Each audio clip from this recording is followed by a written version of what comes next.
Hi all, welcome to smart minds IS academy. நாம என்ன பார்க்க போறோம் அப்படின்னா, திருக்குறள்ல அன்புடைமை அப்படின்ற ஒரு அதிகாரம். சரிங்களா? சோ நாம டெய்லி பேசிஸ்ல ஒரு அதிகாரம் பார்த்துட்டு வரோம். சோ அந்த வகையில நாம இன்னைக்கு பார்க்க போறது திருக்குறள்ல இருந்து அன்புடைமை அப்படின்ற ஒரு அதிகாரம். சரிங்களா? இது அறத்துப்பால்ல இல்லறவியல்ல வரக்கூடிய ஒரு அதிகாரம். சரிங்களா? இந்த அதிகாரத்தை பொறுத்த அளவுக்கும் நமக்கு பிஒய்க்கு நிறைய கேட்டுக்கிறாங்க. அதை நம்ம கடைசி வீடியோடைய கடைசியில பார்க்கலாம். சரிங்களா? சோ அன்புடைமை. சரிங்களா?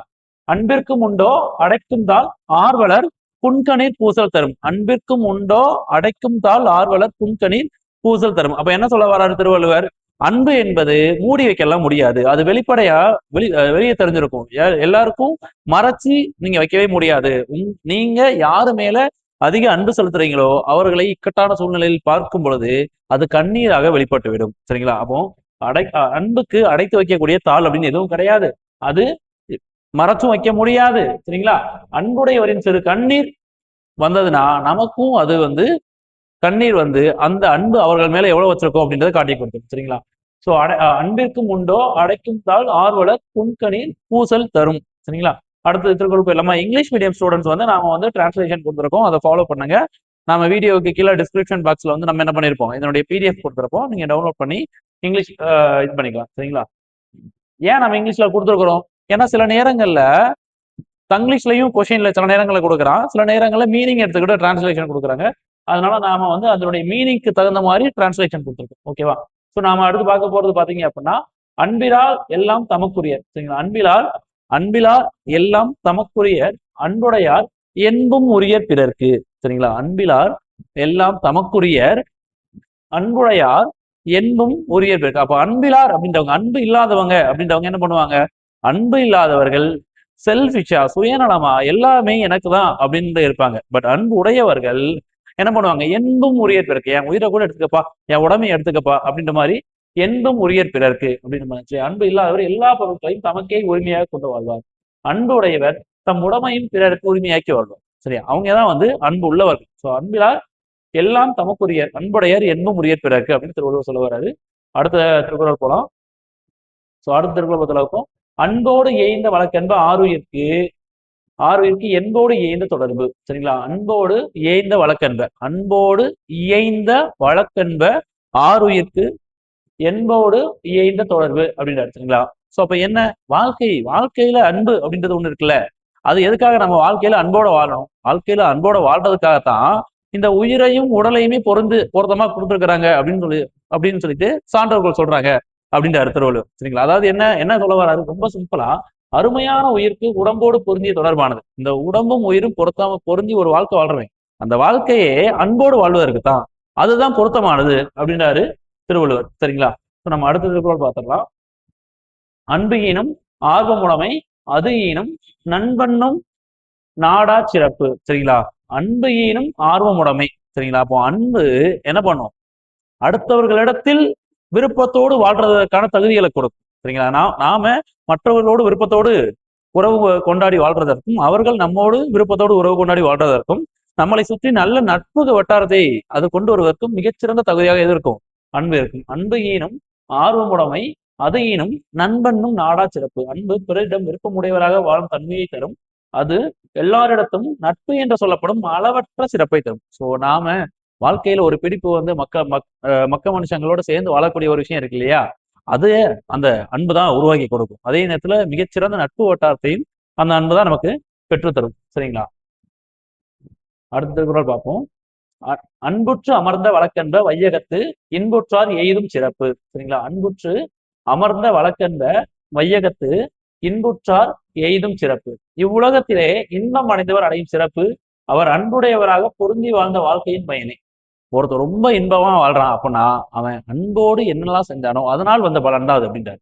சரிங்களா? இவ்வுலகத்தில் இன்பம் அடைந்தவர் அடையும் சிறப்பானது அன்புடையவராக பொருந்தி வாழ்ந்த வாழ்க்கையின் பயன். அவர் எந்த அளவுக்கு தன்னுடைய அன்பை செலுத்தி வாழ்ந்தாரோ அதனுடைய பயனாலதான் அவர் இன்பத்தோடு வாழ்றாருன்றத திருவள்ளுவர் சொல்றாரு. அப்ப நாம நம்மளுடைய வாழ்க்கையில நிறைய அன்போட மக்க மனுஷங்க கூட வாழணும் அப்படின்றதான் அதனுடைய முக்கிய கருத்தா சொல்றாரு. சரிங்களா? ஸோ அடுத்த திருக்குறள் பார்த்துடலாம்.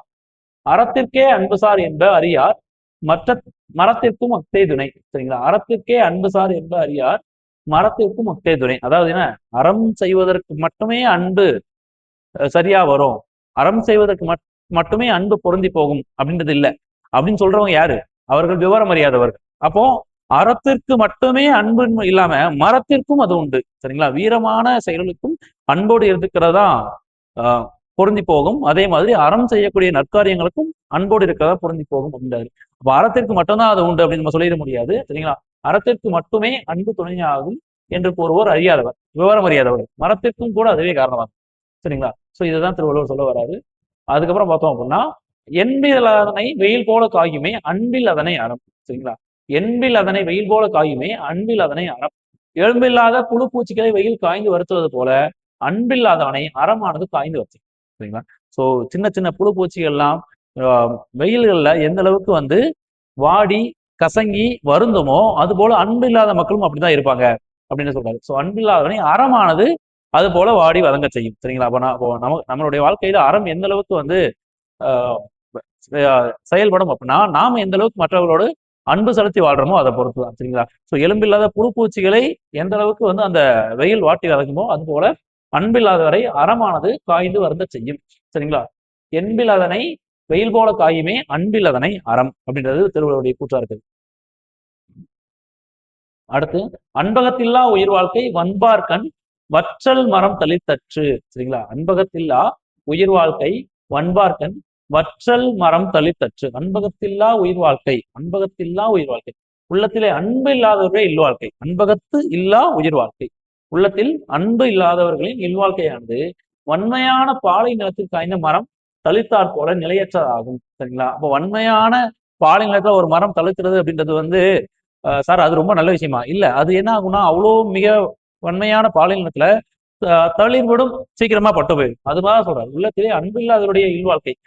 சில சில இன்பங்கள் வரும். ஆனா வாழ்க்கை முழு அது இன்பமா இருக்கு. அப்ப அன்போடு வாழக்கூடிய ஒரு வாழ்க்கை இருக்குல்ல, அதுதான் வந்து செழிப்பான நிலத்துல இருக்கிற மாதிரி வளமா நம்மளுடைய வாழ்க்கை முழுவதும் இன்பம் இருக்கும்.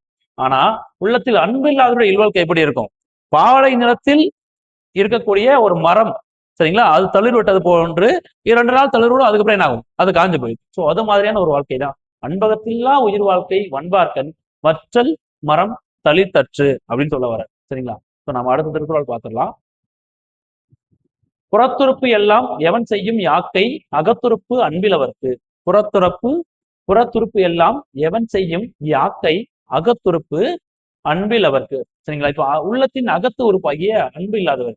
சோ உள்ள புறத்துறுப்பு அகத்துறுப்புன்றதே நம்ம பாத்தீங்கன்னா உங்களுக்கு ரைமையா புரிஞ்சிடும். இப்போ உள்ளத்தின் அகத்து உறுப்பாகிய அன்பில். சோ நாம நல்ல எண்ணங்களோட நல்ல அன்போட வாழணும் அப்படின்றதுதான். உள்ளத்தின் அகத்து உறுப்பாகிய அன்பு இல்லாதவருக்கு. மற்றவர்களுக்கு அன்பு நினைத்து அன்பு செஞ்சு வாழக்கூடிய ஒரு வாழ்க்கை இல்லையா? அகத்து உறுப்பாக்கிய அன்பு இல்லாதவருக்கு கண்ணுக்கு தெரியும் உடம்பின் பிற உறுப்புகள் எல்லாம் என்ன பயனை செய்யும்? புறத்து உறுப்புகள். அதனால ஒரு பயன் இல்லை. உள்ளேயே உனக்கு நல்ல விஷயம் நல்ல எண்ணங்கள் இல்லைங்கும் போது வெளியே நல்ல எண்ணங்களோ நல்ல செயல்களோ இல்ல நல்ல கைகால் உடல் உறுப்புகள் இருந்ததுனால என்ன பயன் அடைக்க போகுது? நீ உன்னுடைய உள்ளத்தின் அகத்து உறுப்பாக்கிய இல்லையா? சோ நம்மளுடைய எண்ணங்கள் அன்பு நல்ல செயல்கள் அப்படின்னு மற்றவர்களுக்கு அன்பா நம்ம வந்து நிறைய நினைக்கிறது தான் நமக்கு நல்ல விஷயங்களை செய்யும் சொல்ல வர. அப்போ அது இல்லை அப்படின்னா புறத்து உறுப்புகள் இருந்தாலும் என்ன பயன்? சரிங்களா? சோ அப்ப என்ன சொல்றாரு? புறத்துறுப்பு எல்லாம் எவன் செய்யும் யாக்கை அகத்துறுப்பு அன்பில் அவருக்கு. உள்ளத்தின் அகத்துறுப்பாகிய அன்பு இல்லாதவருக்கு கண்ணுக்கு தெரியும் உடம்பின் பிற உறுப்புகள் எல்லாம் என்ன பயனை செய்யும்? ஒரு பயனையும் செய்யாது. சரியா? சோ அதுதான் சொல்ல வராரு. அடுத்து நம்ம பார்த்துருவோம். அன்பின் வலியது உயர்நிலை அக்திலாருக்கு என்பதோல் போர்த்த உடம்பு.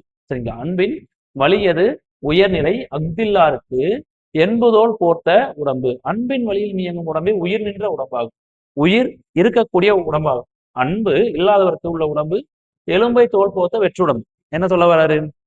அன்போடு இருக்க உயிர் உடம்புலதான் உயிர் தங்கி இருக்கும். அதுதான் உயிர் தங்கி இருக்கக்கூடிய உடம்பாக ஏற்றுக்கொள்ளப்படும். அன்பு இல்லாத ஒரு ஒரு ஒரு மனிதரை நம்ம என்ன கருத்தில் எடுத்துக்க முடியும்? வெறும் எலும்பும் எலும்பில் மேல் போர்த்தப்பட்ட தோல் போன்றதுதான். அதனால எந்த பயனும் இல்லை அப்படின்றார். அன்பின் வழியில் இயங்கும் உடம்பே உயிர் நின்ற உடம்பாகும். அன்பு இல்லாதவருக்கு உள்ள உடம்பு எலும்பை தோல் போர்த்த வெற்றுடம்பு அப்படின்றார். சரிங்களா? இப்போ நாம வந்து 10 திருக்குறள் பார்த்துக்கிறோம். அடுத்தக்கான கொஸ்டினை பார்ப்போம். பி வைக்கும் வாட் எல்ஸ். ஓகே நம்ம வந்து what else with you and also quotes as from all able. இது வந்து சில நேரங்கள்ல நாம வந்து இது மாதிரியான மீனிங் கொடுத்து கேட்கறது. அறத்திற்கு மட்டுமன்று மரத்திற்கும் துணை என்று திருவள்ளுவர் எதனை கூறுகிறார்? ஸோ நாம இதைதான் பார்த்தோம் இல்லையா? அன்பு இல்லையா? ஸோ அறத்திற்கு மட்டுமன்று மரத்திற்கும் துணை. சரிங்களா? அறம் அறத்திற்கு மட்டும்தான் அன்பு அப்படின்னு சொல்லுவாங்க வந்து விவரம் அறியாதவர்கள் அப்படின்றத திருவள்ளுவர் பார்த்தோம். அப்ப அது என்ன, மரத்திற்கும் அதுவே துணை அப்படின்றத சொல்றாரு. சரிங்களா? சோ செகண்ட் கொஸ்டின் பாருங்க, என்பும் உரியர் பிறர்க்கு என்று வள்ளுவர் யாரை குறிப்பிடுகிறார்? என்பும் உரியர் பிறர்க்கு. சரிங்களா? என்பும் உரியர் பிறர்க்கு. ஐ திங்க் இதுல ஆன்சர் பி, நம்ம தப்பா மார்க் பண்ணிருக்காங்க. இதுக்கு ஆன்சர் என்ன? இதுக்கு ஆன்சர் பாத்தீங்க அப்படின்னா இதுக்கு அன்புடையார். என்பும் உரியர் பிறர்க்கு யார் பண்ணுவா, யார் சொல்லுவா? அன்புடையவர்கள் தான் என்பும் உரியர் பிறர்க்கு அப்படின்னு சொல்லுவாங்க. சரிங்களா? அன்பிலார் எல்லாமே தமக்குரியர்னு சொல்லுவாங்க. அன்புடையார் என்பும் உரியர் பிறர்க்கு, என்னுடைய உடைமை கூட மத்தவங்களுக்கு அப்படின்றத சொல்றது வந்து யாரு?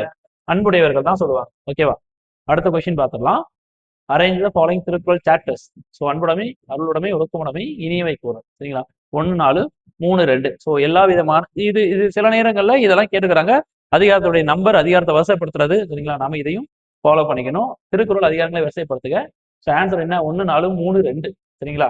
ஸோ அன்புடைமை, அதுக்கப்புறமா பாத்தீங்க அப்படின்னா இனியவை கூறல். அன்புடைமை, இனியவை கூறல், அதுக்கப்புறம் பாத்தீங்கன்னா ஒழுக்கமுடைமை, அதுக்கப்புறம் பாத்தீங்கன்னா அருளுடைமை. சரிங்களா? ஸோ இது வந்து இதனுடைய ஆர்டர் நம்ம ரெகுலரா ஃபாலோ பண்ணி படிச்சுக்கணும். ஓகேவா? மேக்ஸிமம் இந்த அதிகாரத்துல வந்து ரீசன்ட் டைம்ல நமக்கு கேட்கப்பட்ட கேள்விகள் இதுதான். சரிங்களா? போன அதிகாரத்துல நம்ம ஒரு 5 கேள்விகளுக்கு மேல பார்த்தோம். இதுல ஒரு 3 கேள்விகள் கேட்டுக்கிறாங்க. பட் கேள்வி கேட்கக்கூடிய திருக்குறள் நிறைய இருக்குது. ரெகுலரா ஃபாலோ பண்ணிக்கலாம். ஓகேவா? ஸோ ஃபாலோ பண்ணிக்கோங்க, சப்ஸ்கிரைப் பண்ணிக்கோங்க. டெய்லி பேசிஸ்ல உங்களுக்கு திருக்குறள் அதிகாரம் வரும். ரெகுலரா திருக்குறள் ஃபோக்கஸ் பண்ணி நிறைய கேள்விகள் வரக்கூடிய ஒரு ஏரியா. ஃபாலோ பண்ணி படிச்சுக்கோங்க. தேங்க்யூ.